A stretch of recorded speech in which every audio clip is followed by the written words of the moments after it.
So I'm guessing you said B, right? We have schemas for what a cat is. Chances are you kind of have a default cat image in your brain that represents the average or like default cat. So without any other details to you, you'd likely assume that the cat was probably this middle orange one.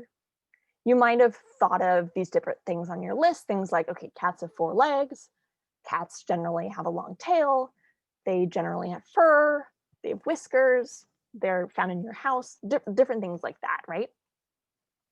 But then if I told you that the cat that I got looks like this, you might then have to compare it with what you know about cats.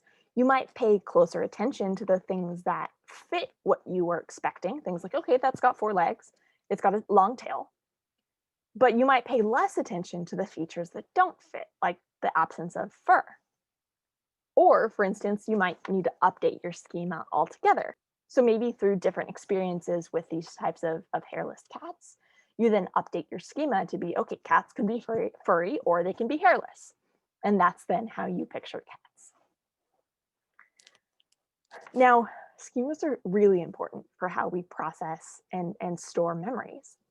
When we encounter new information, we attempt to fit this new information into our existing schemas of the world. Now, schemas are essentially like our default interpretation, our rubric that we then filter all new information through. So remember earlier how we talked about how you remember things better when you process it deeper? Well, comparing or contrasting a new item to other things is one of the tactics in our acronym DEEP, right? So that's like this. Schemas are the baseline average for what you expect, and then you take a new object and you compare and contrast it to your schema representation.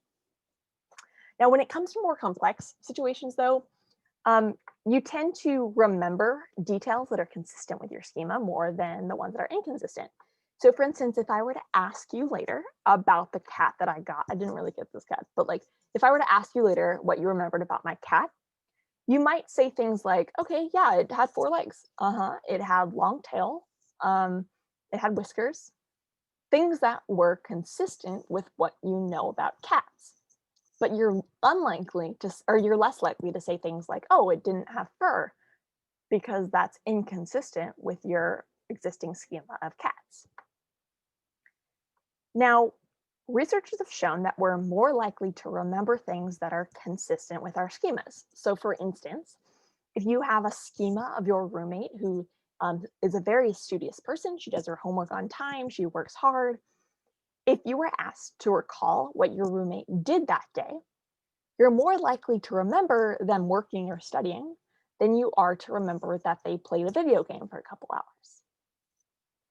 Or if I showed you a picture of this office and then asked you later to recall details of this office, you'd probably be like, yeah, there's a computer there, right? There's an office chair, there's a wastebasket, some books. These are all kind of things that fit into your classic schema of what an office is, right? And they're present here, so you're going to retain them and remember them better. But if you see like this pineapple here, that's pretty inconsistent with the classic office schema, you're less likely to remember that this pineapple was in the picture. So schemas can be pretty helpful. They're shortcuts that tend to work because they represent the average of what typically happens. They make storing and processing information a lot easier, but they can also be harmful.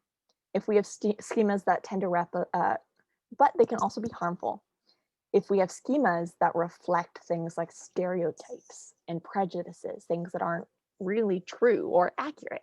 We'll talk more about those types of things in the social psych chapter later, so stay tuned.